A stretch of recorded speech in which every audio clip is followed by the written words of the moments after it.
ଗଙ୍ଗାଧର ସାହି ଗଙ୍ଗାଧର ମେହେରଙ୍କ ସାହିତ୍ୟ ଭଞ୍ଜଙ୍କର ବୁଝିଲି କହିବାରେ କବିଙ୍କର କଥାଟା ଭୁଲ ହେଇଗଲା ଓଲଟ ପାଲଟ ହେଇଗଲା ମୁଁ ଧରୁଛି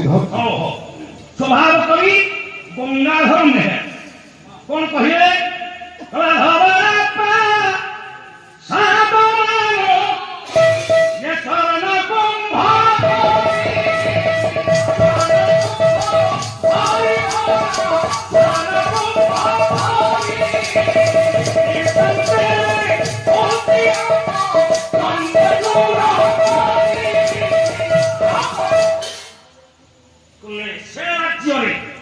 অনেক গুড়িয়ে ধরা ধরা প্রাসাদ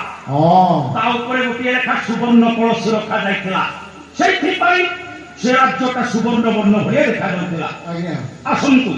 সে রাজ্যর লোকমান কাহিকি তাଙ୍କ କୋଠା ଉପରେ ସୁବର୍ଣ୍ଣ କଳସୀ ରଖନ୍ତି।